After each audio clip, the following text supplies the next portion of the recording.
Esther, welcome to the On Purpose podcast. It is a pleasure to have you here this week. Thank you so much for having me. It's a pleasure to be here. I'm excited. I get excited for like the weirdest things when I get guests coming on.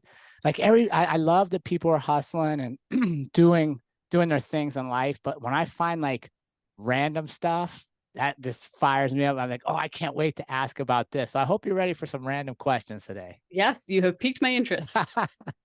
um, Esther, give us a little bit of a bio about you, what you're up to now, and then we'll kind of go into things. Yeah. So I am a sports nutritionist, personal trainer, health and weight loss coach. I own an online health and weight loss coaching business that helps women lose weight for the last time. So really making the deeper mental and lifestyle related changes that support weight loss that lasts, as opposed to the yo-yo kind of roller coaster of gaining and losing. I'm also a boy mom. I have an almost 5-year-old son. My husband is active duty Navy, and his career has brought us all over the world now. And I am I guess, fitness enthusiast myself. I love brunch. I love being outside.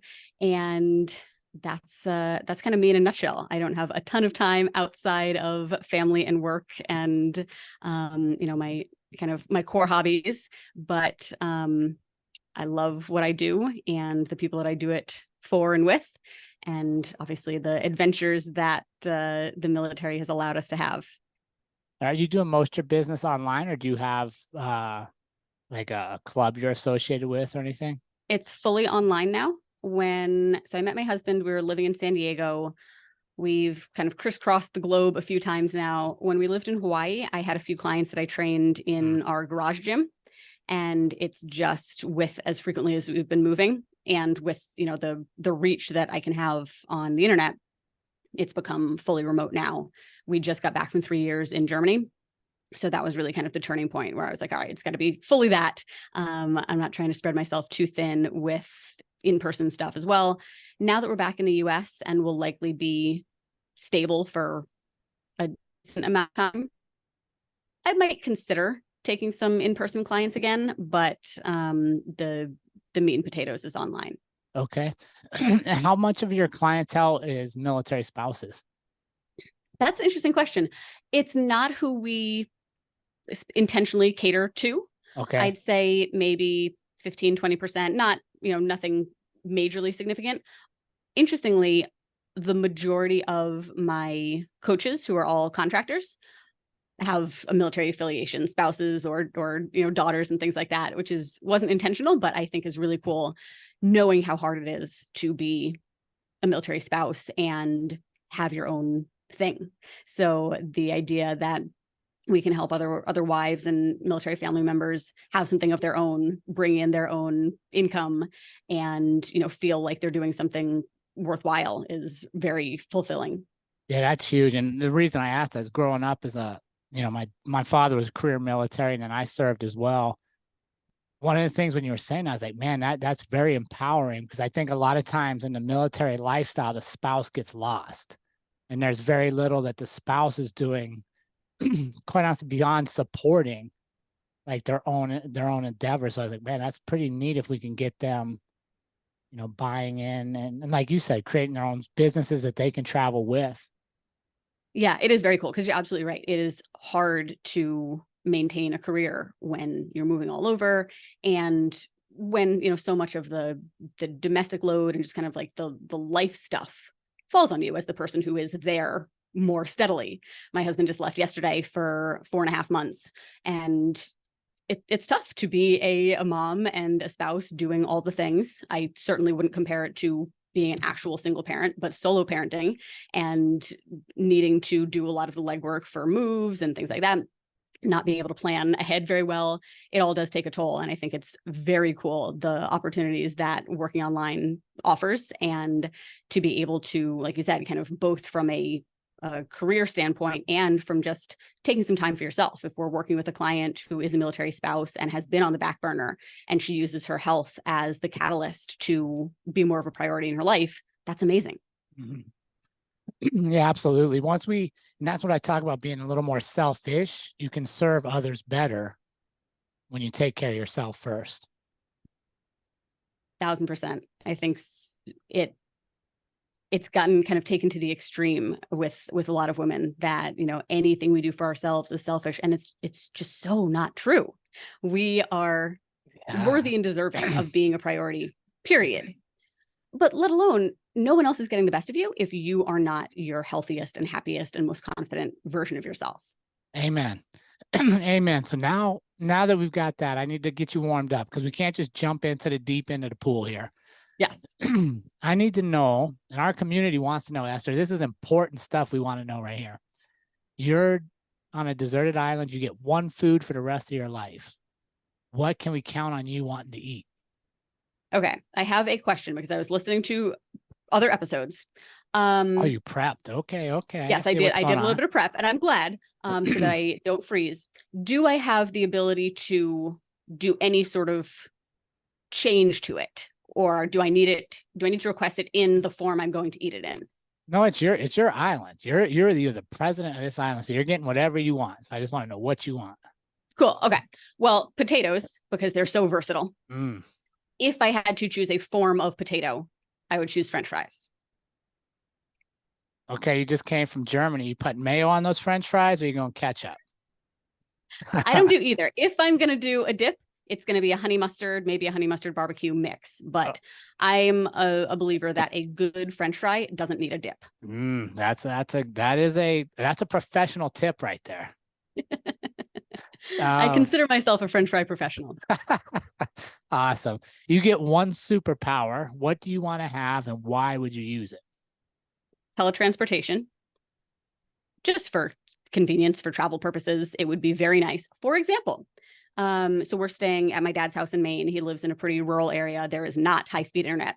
So I'm at a friend's house in town to use the internet. I forgot the important cable that connects all of my miscellaneous things to my computer.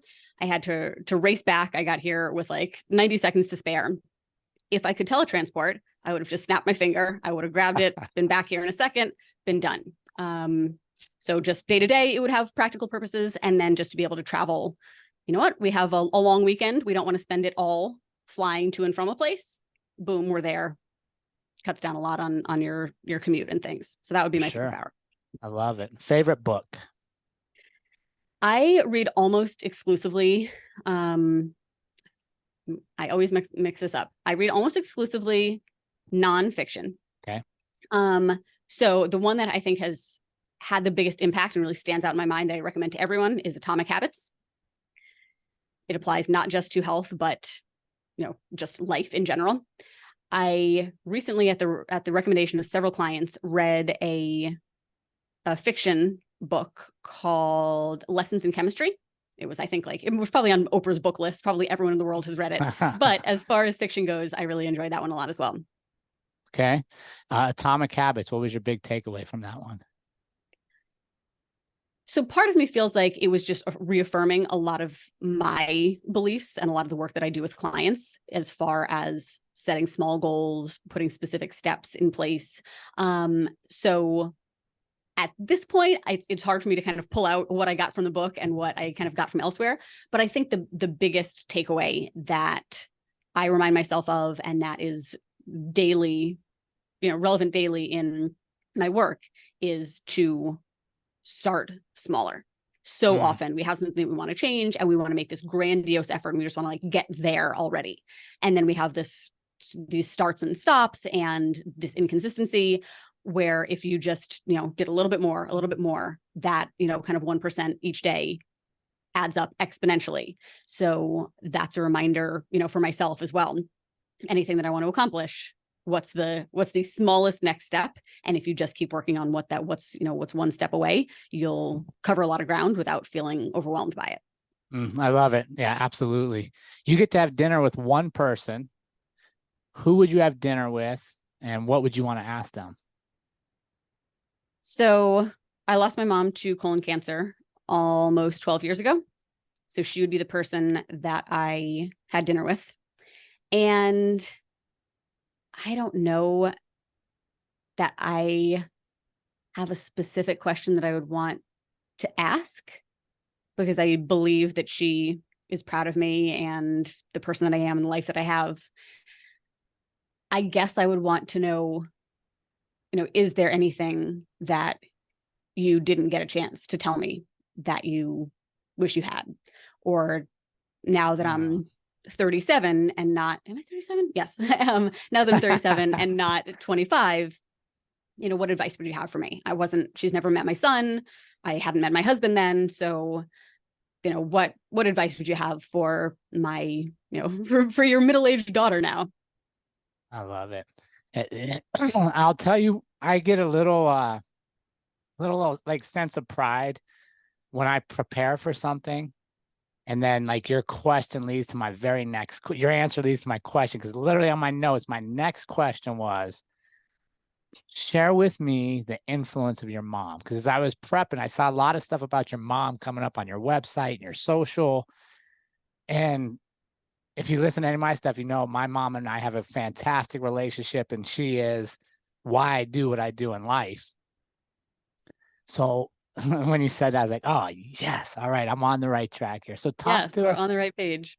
Esther, talk to me a little bit about the influence of your mom. One of the things that I saw that you said is she's one of the most amazing women you've ever met. And she struggled with her weight. And you at times wonder what else she could have done if she hadn't had that struggle. Talk us through what you saw there and what did you learn from her struggle? Yeah. I don't know that I appreciated at the time, how amazing she was, which I think probably goes for everyone. But she was a social worker. She was truly so incredibly kind.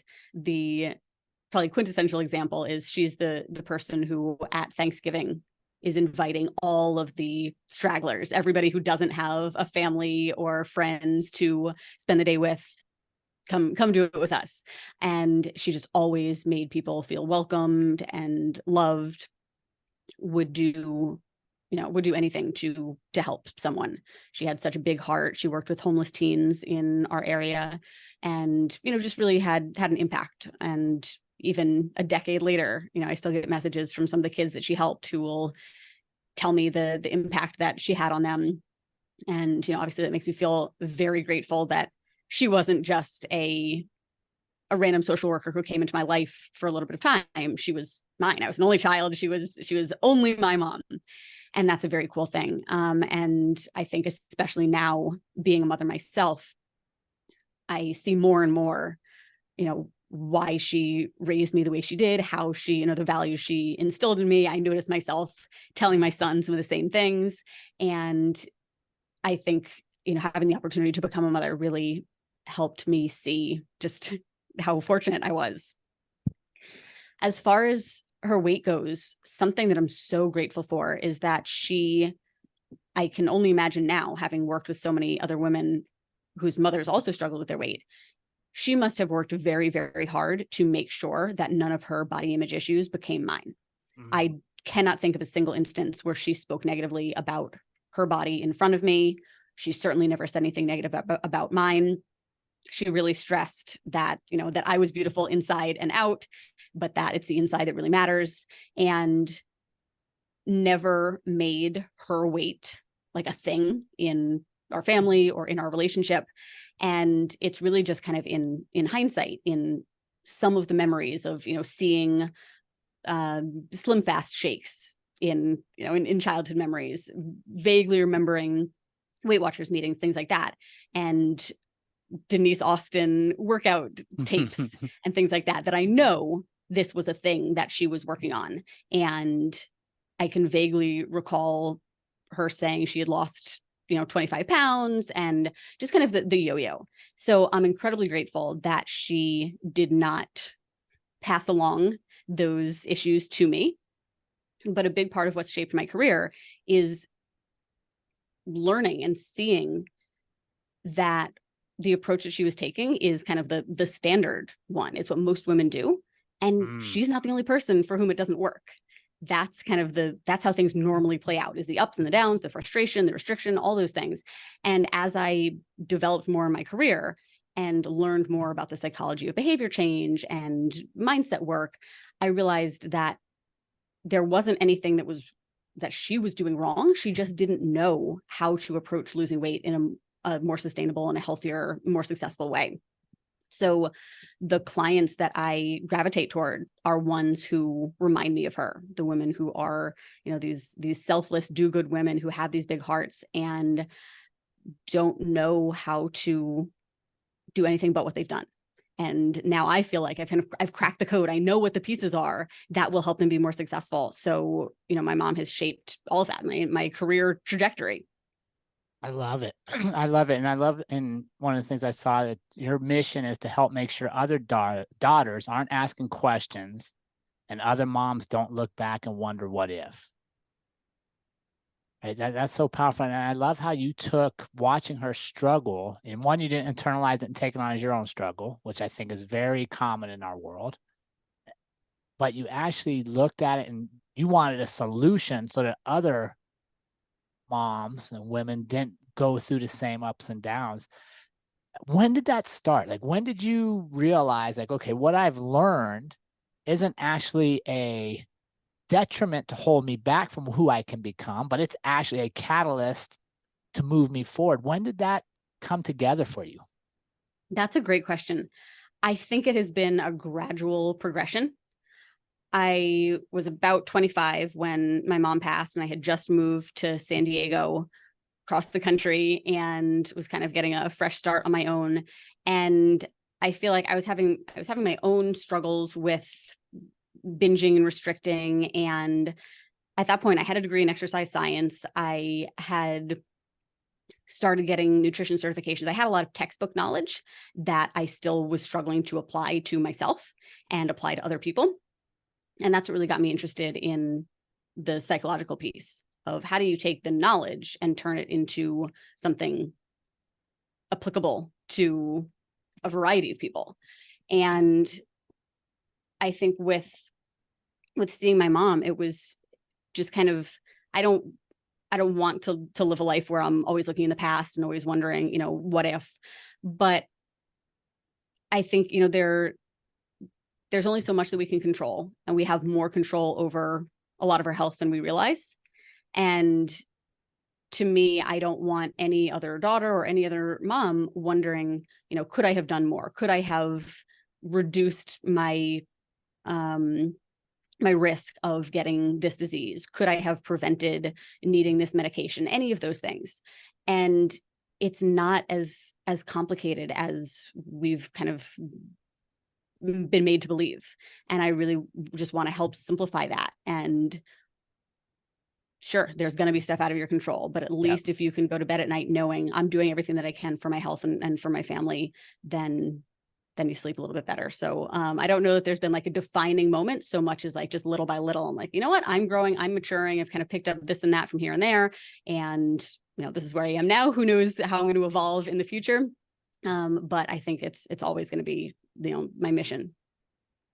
Yeah, I love that. And I love that you go back to small steps. Like, you started doing things incrementally, and then it puts you on this path, which I think is a huge lesson for our listeners out there. Is your moments in life are very seldom going to be one huge moment that happens once. Your life is defined and will become what you consistently do time after time, small step, small step. So I love that. And then the nice thing is, in retrospect, once you take a bunch of small steps, you look back and you're like, oh my gosh, right? I'm here, and now I'm able to impact people based on what I saw my mom go through. Right. And I think too many times people, especially in today's world, we're looking for purpose all the time. We're looking for this big thing. We want to sit idly and wait for it to show up. And I always tell people, nothing shows up when you're idle. You got to get motion and momentum. So talk to me a little bit about this. What do you think are the dangers? Because I saw in your thing, you talked about what if, wondering what if. And I'm okay with wondering what if on the backside I take action to move forward. So talk to me about how you explain that to your clients and just people in general, of what if thinking without action versus what if thinking taking action. That's a great distinction. So many of us just spiral mostly in the negative. We have a an evolutionary tendency to look for the negative, and it's normal for us to just kind of ruminate or have anxiety and just like think and not do anything. And it's very easy to get stuck there. It's almost like, you're spinning your wheels, but each time you're getting a little bit deeper, and then it's harder to get out of that kind of groove. But at the end of the day, nothing feels better and more empowering than taking action. And all of those fears or concerns, you're able to quiet them when you start taking action in opposition to them. So yeah, there are always going to be what ifs. There are always going to be things out of our control that just luck or fate or, whatever you believe in as far as that goes. So yes, that's a piece of it. But I think the biggest thing is that you get to decide what you spend your time and your energy thinking about and doing. You can choose to be somebody who just sits and spins and doesn't do anything. Or you can decide, I don't want to be that person. That isn't getting me anywhere. I'm going to be somebody who takes action. And it really, I know that seems simple, but it is. It really is as simple as just making the choice to be an action taker and to then say, what is the easiest action that I can take right now? It doesn't need to be doesn't even need to be related to like the big thing you're trying to accomplish. Just start getting some momentum. Just get some wins under your belt. Just show yourself that your choices have an impact. I think where a lot of people get lost, especially when we talk about making small changes, is that it's hard to connect each small choice to the greater goal. And that's why when it comes down to, well, does this workout matter? Not really. Does this meal matter? Not really. Like no, each singular choice is neither here nor there, but each of those add up, and making that connection that all of these small choices like kind of like add up this constellation that is the outcome that I want, that I think is incredibly powerful. So I think it's really a choice. Are you happy with the way things are right now? Likely no. And if not, what are you willing to do about it? The options really are accept it or do something about it. And from there, figure out the steps, have somebody help you figure out the steps, and just get moving. And what I've found is that the action quiets the negative inner chatter. And instead of always dwelling on what could go wrong, you can train yourself to spend more energy giving equal airtime to the positive. If you're going to think about anything, why not think about what could go right or what is possible for you or what you could accomplish? And it really is just a choice that takes practice to master. So how do they practice that? What do you recommend people practice? Like David Goggins, I don't know if you're familiar with him, former Navy SEAL. He has what he calls the cookie jar, right? Where I put my wins so that when I'm facing my doubts, my insecurities, I just mentally pull a cookie out and tell myself I've done this so I can do that.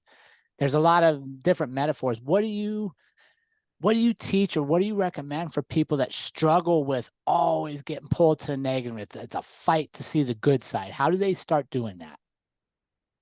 I think the first step for pretty much everything is learning to build in a pause and notice what's actually happening. Because what's so hard about making changes is that we are operating on autopilot. We're not actively choosing these negative thoughts. They're just where our brain goes seemingly automatically. So the first step is giving yourself the opportunity to put a pin in it and notice, where's my head going? What am I thinking about here? Just developing that awareness is hugely helpful. And then once you have it, then you get to ask yourself the questions like, is this really true? What evidence do I have? What else could be true? How else could I be thinking about this? Is there a way that I could reframe this? Is there a silver lining? Questions like that. I think that's super powerful. And it's just repetition. Just like in the gym, you don't get strong from, lifting weight one time. You get strong from lifting time and time and time and time and time again until you have sort of enough checks in the box that, that you're stronger. So in this case, if you default to this negativity and you have for the last 30 years, that's a lot of unlearning to do. So you're really, putting checks in the other column of, okay, there's one positive thought I had, or one neutral thought if getting to positive feels like too much. I think a lot of times with mental work like this, we want it to be a one and done. Like, oh, okay, I heard this tip on a podcast. I'm good now. I don't do that anymore. And Yeah. it's like, that's just not how it works. You have to be willing to put in the time like you do with anything else, which means you have to see the value in doing it. So I think that's one. Another exercise that I have found personally incredibly helpful, and I use with clients all the time, is essentially a journaling form that's basically a brain dump. So say you have a specific goal in mind. Ours are usually weight loss. You write your goal. You write on a scale of 1 to 10, how confident am I that I can accomplish this goal? And you don't need to be a 10. The point is not to fake it. The point is to be honest with yourself. When I journal about my business goals, I am very often between like a 3 and a 6, not feeling great about it. Mm-hmm. Then you rate yourself on a scale of 1 to 10, how committed am I to making this goal come true? Again, don't have to be a 10 there. You spend the first 5 minutes just dumping out all the reasons that you are that number. So that's going to be getting out all of the negativity. If you're a 3 out of 10 that you can accomplish this, why? What are you telling yourself that's making you so doubtful? I don't have time. I've never done it before. I don't know what to do. I always give up. I failed in the past, yada, yada, yada, all that stuff. So you get that down on paper. And then you take another 5 minutes and you imagine you have already done the thing. Or you imagine that you are 10 out of 10 confident that you will do it. What would you be thinking then? And it just gives you an opportunity to kind of try on the thoughts of someone who is confident. And it's essentially the flip side of your current thoughts. So when I journal about business goals, my default thoughts are often, I don't have time. I've never done it before. I don't know what to do. Nobody's going to want it, et cetera, et cetera. So the new thoughts that I try on in the second half are, I have plenty of time, or I have as much time as I need. I can figure it out. I am resourceful. I will never know unless I try. I won't fail unless I give up. Things like that. It just lets you test out these new thoughts. And by testing them out, by doing this journaling on a consistent basis, it's easier for those thoughts to be in your head more quickly than if you're not doing it. And I've found that with time and consistency, my inner critic, my inner negativity is much quieter. And I much more often either default to things that are more positive, or I'm able to catch myself and be like, you know what, you are going down a doom spiral right now, and it is not doing you any favors. And I'm able to put the spin on it and be like, okay, this is what's going to help you take action. Taking action from negativity never sticks.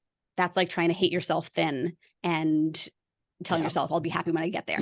It needs to come from a place of love and compassion and understanding. And exercises like this can help you get there.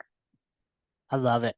And what I love hearing that is not just weight loss advice. That is literally mental coaching for any place you are in the world, right? Like if you don't, here's what I say, like, even if I bench press every day or I go lift weights every day, but I don't believe I'm getting stronger, I don't believe I'm getting better, then I'm really not, right? Because no matter what I physically do, if my mind doesn't connect that I'm actually improving, I will still hold myself back. And it doesn't matter. Absolutely. If it's, I think go ahead, that's what fires me up the most yes. That's what fires me up the most about health and weight loss coaching is that, yes, I want you to reach your weight loss goals, but I know that it's about so much more than that for the client. You might not feel like that now. You might just be thinking like, I want my clothes to fit. I want to not see this, what feels like a huge number on the scale. But I know that the same steps you take to reach your weight loss goal, to reach your health goal, apply to literally everything. And it just seems like very logical to me that health be the first step, because you're going to be so much better equipped to tackle whatever else you want when you are the healthiest version of yourself. And then once you've proven to yourself, I can apply my time, my energy, my resources to my weight loss goal and accomplish that, your confidence is through the roof. Then you start thinking, you know what else can I do? And now I have the steps. Now I know what we coach in our program is learning and mastering the big rocks. In weight loss, it's what are the exercise and nutrition big rocks. But with any goal, there are going to be a handful of key behaviors that generate the majority of your results. So, if you've written a book, I'm writing a book. Well, what are the big rocks for writing a book? You need to sit down and write. Yeah. You need to, have a logical outline, things like that. So figure out what the big rocks are for that goal. Figure out what kind of comprehensive support that you need. Do you need a mentor? Do you need professionals? Do you need community? Do you need all of the above, accountability? And find those people. And then the third piece, we call it compassionate ownership. And it's just the recognition that you are responsible for making this happen. But like we were talking about earlier, you can do it from a place of love and understanding. And when you have that mindset towards any of your goals, you believe, I can figure out, I am a person who can do this. I am capable of identifying my obstacles. And once I have, I am capable of overcoming them, no matter what that means, learning, doing, becoming, etc. That is within my control. And when you have that, you're unstoppable.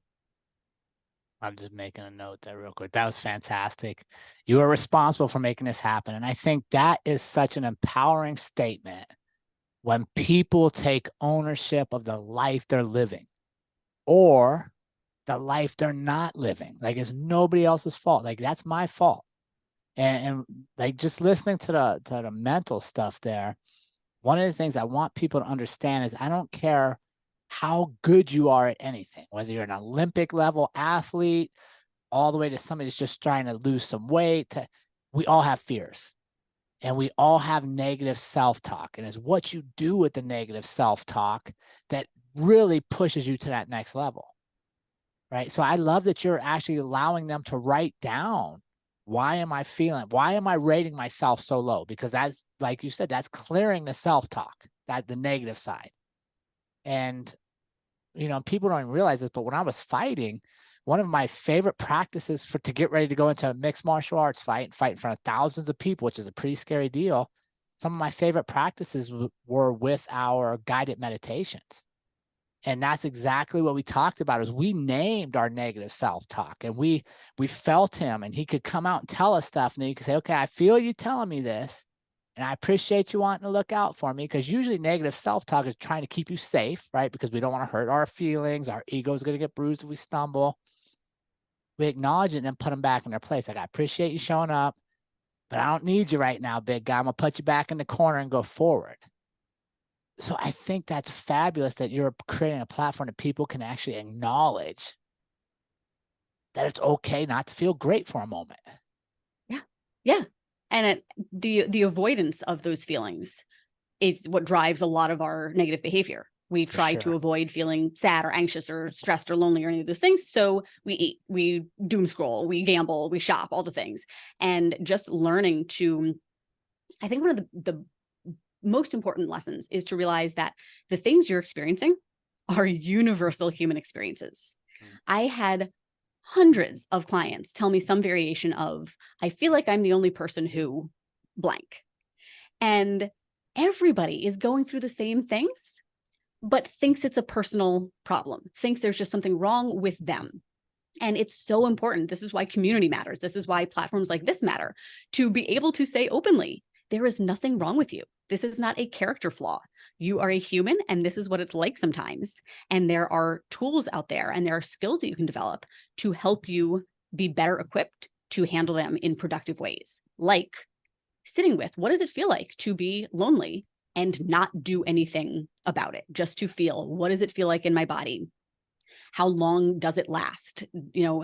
Things like that. And to develop a more diverse set of coping skills. That's, I think, with a lot of things, probably, we put the emphasis on like the very surface level, what should I be doing type stuff. And we overlook like this mass of stuff that's beneath the surface. With weight loss, we focus a ton on what should I be doing for workouts? What's the best fat burning workout? We focus on, tell me what I should be eating. Just write me a meal plan that tells me what and how much, and I'll just follow it. And we overlook the fact that those things are very simple. What's complex is that you are a unique human being living a dynamic life, and it's all the other stuff that's pulling you away from the simplicity that you need to focus on. So for all of this, it's very much the what to do. It's the why am I not doing it? Let me explore that and figure out kind of where that's going to take me to figure out how to overcome it. If I know that my emotional eating is standing in the way, well, the answer isn't do a Whole30, do a 75 hard, rid myself of any temptations. The solution is, how do I get better at managing my emotions without food? If the issue is I keep saying yes to my boss and working long hours and don't have time to do stuff for myself, well, the issue is boundaries or time management and having those uncomfortable conversations. So I think it's so important to get beneath the surface and figure out, it's not that you're lazy. It's not that you're unmotivated. It's probably not even that you don't know what to do. There are other obstacles in the way, and those are what really require more of our time and energy. How much of those examples, or how much do you see that a lot of it comes back to self-worth? 99%. Right. Like almost all of it. And it's fascinating because most people would not tell you that's an issue, either because they don't think it is, or because they've never even entertained like what it just feels like the norm. Yeah. There was something recently, I was doing some sort of mindset work, and something came up. It was like 7 limiting beliefs or something like that. And Yep. one of them was around worth. I don't believe I'm worthy of whatever. And that's mostly not one that I personally struggle with, but it was like the overwhelming majority of the group was like, oh yeah, that's me. And I think at the end of the day, that is what a lot of it boils down to, probably even in my own, like undiscovered as of yet. But if you think about it, if you believed that you were worthy of whatever thing, why wouldn't you be doing it? What's stopping you? And I think ultimately, if you dig deep enough, that's like the absolute root of pretty much everything, is feeling unworthy. Yeah, that's powerful. One of the big things I challenge our community to do is take inventory of or what I call the circle of 5, right? The 5 people that are influencing us the most, because that's the result of who you're going to become. So what advice do you give to somebody that says, man, Esther, I want to do this. I believe I can do this, but man, I'm getting pulled back into the bucket by those people close to me. How would you give them advice to shift a little bit there?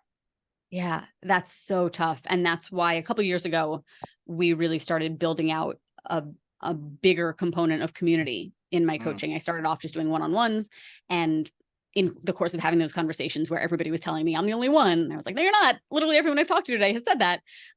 We started to see the value in being more open about that, having a community platform. And I really think the people you surround yourself with can make or break your success, which is so incredibly frustrating because you oftentimes haven't chosen the people who are around you. A lot of times it's, your parents or your siblings, your coworkers, the kids you've been friends with, the parents you met at the playground, or the kids you've known since you were, adults you've known since you were a kid. And you've just kind of like found yourself surrounded by people who maybe aren't aligned with your goals, or maybe they were until you kind of outgrew them, and you see, you've done the work, you see that your worth is greater than you realized before, and you want more from your life. But the crab in the bucket mentality is one of my favorite visuals, because that is what it feels like a lot of the time. Is your growth makes other people feel threatened, and rather than using it as inspiration to level up themselves, it's just easier to pull you back down to the status quo. And especially when we're talking about health, the norm in the United States is unhealthy and overweight. Right. And if you want to be in the minority of people who lose weight and actually keep it off, the choices that you're making are going to seem weird to a lot of people, because they're not what most people are doing. And that doesn't make them wrong, but it makes it much harder to do when you can look around and say, well, I'm 50 pounds overweight, but I'm still the smallest of my friends. Or I want to, do a road race or be stronger or anything, but nobody around me understands it and supports me. There's just so many ways we get pulled back down. So to not leave you in the doom and gloom of that, I think going back to what we were talking about before, that we have more control than we think, especially in the age of the internet. I know social media is a double-edged sword, but when you're making intentional choices, you can curate your social media feeds, you can curate the community and the people that you interact with to create a support system that supports the person that you want to be. Women who are like-minded, who can help guide you, who can support you, who aren't going to ridicule you or try to bring you back down. And it requires effort. It's difficult to shift your relationships. It's difficult to maybe minimize a relationship that has been big in your life because you know this person is holding me back. It's difficult to be the friend who goes out for happy hour and chooses not to drink. It's difficult to say, you guys are, pressuring me to do things I don't want to do, so I'm going to take a break from, seeing you for a little bit. All those things are difficult. But I think a good reminder is that sometimes you have to give up good to get or to become great. And things might be good right now. They might be fine. For most of us, like, for all intents and purposes, like, things are fine.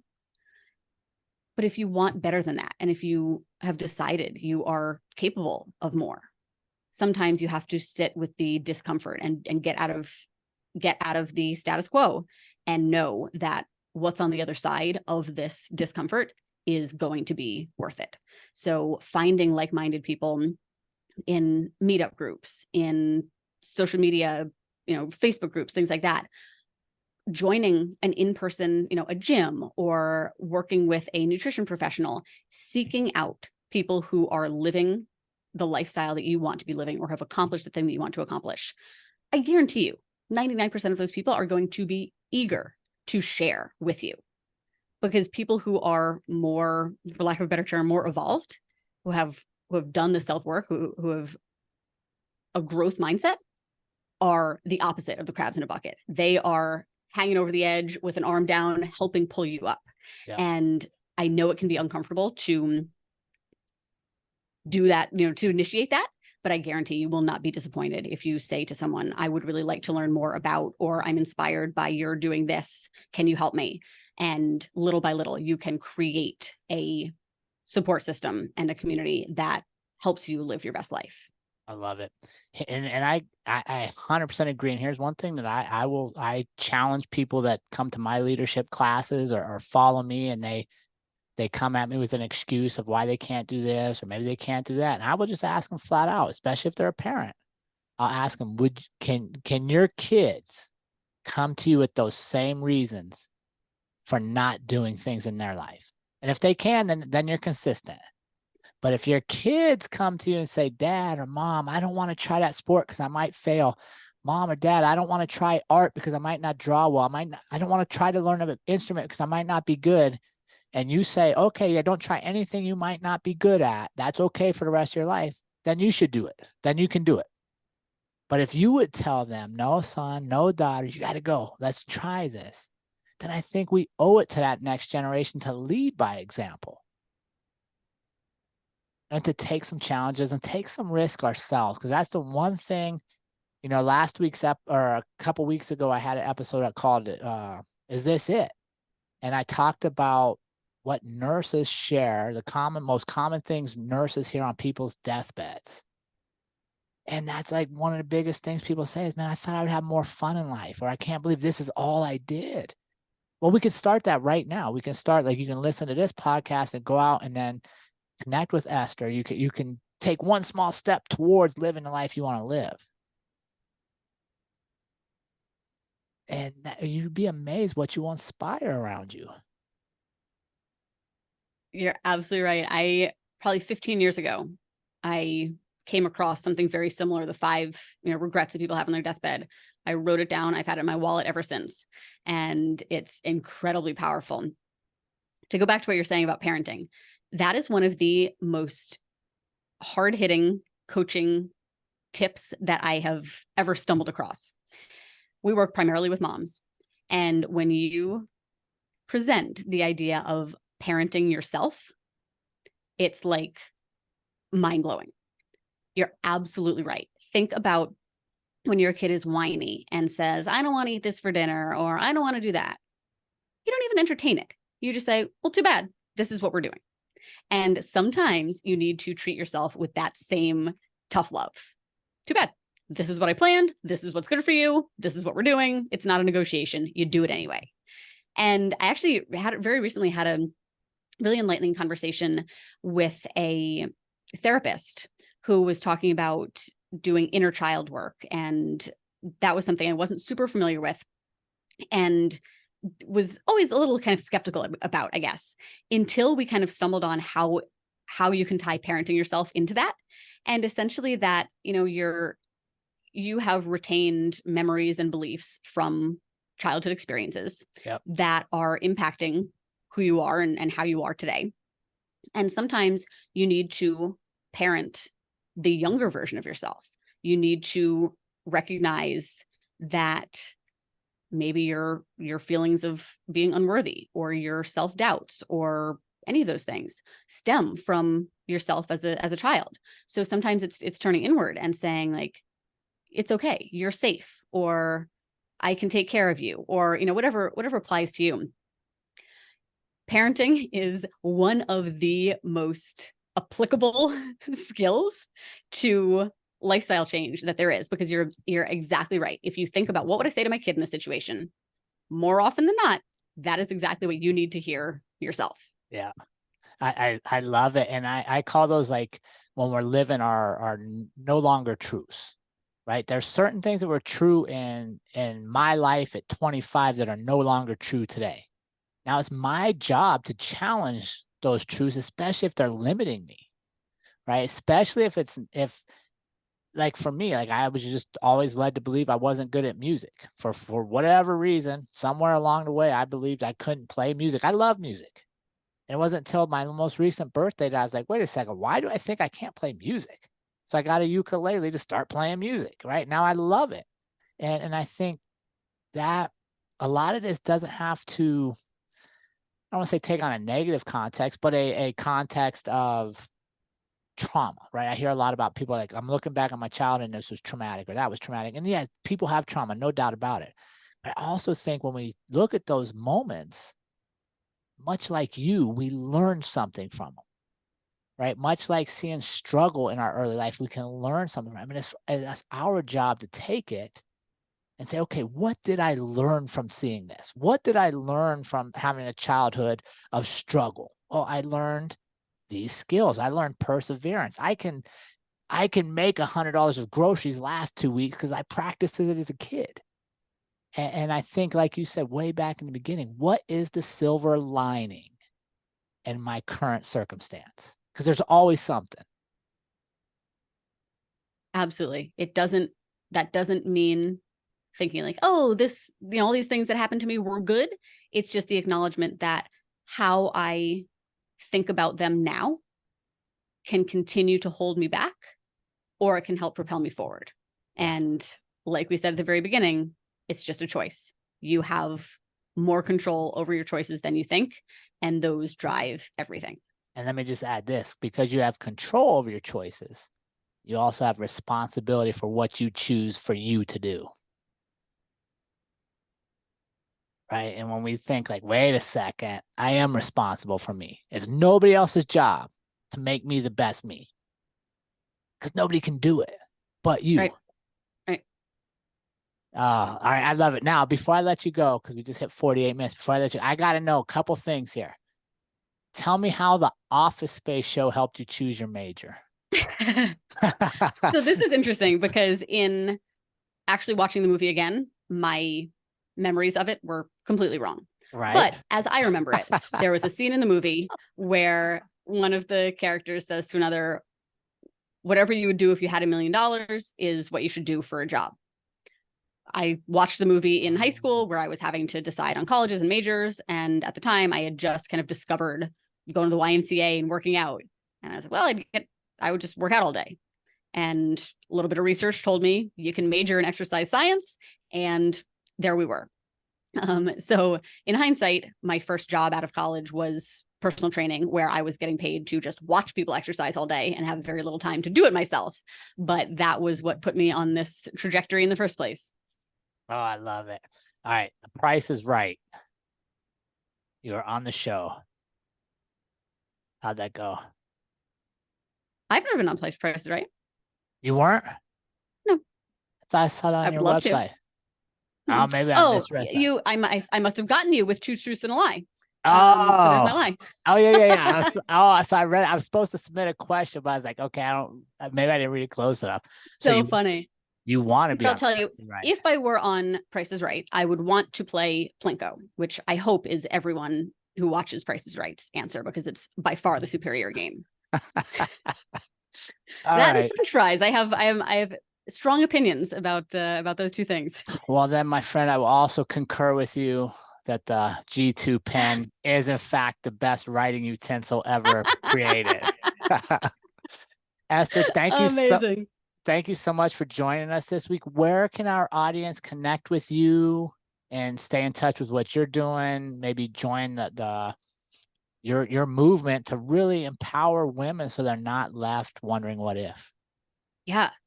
I have a podcast called Live Diet Free. It's one of my absolute favorite things to do. We've got about 150 episodes. If you want to learn how to get started, get through any of these mental challenges, we've got episodes about all of it. We have amazing guests. We do client spotlights. I would love if you checked that out. Like I said, it's called Live Diet Free. You can also find me on Facebook and Instagram. Esther Avant is my full name. And if the stuff that we were talking about today, weight loss and keeping it off, is applicable to you or relevant to you, I have a cheat sheet that I've put together for weight loss that lasts. It walks you through the exact formula we use in my coaching program. And it's like a quick 5-minute read. It gives you next steps, what your ultimate goals are, and really helps you apply that to your life. You can get that at estheravant.com/cheat sheet. I love it. Esther, thanks so much for joining us. It's a pleasure to share your story with our community. Thank you so much for having me.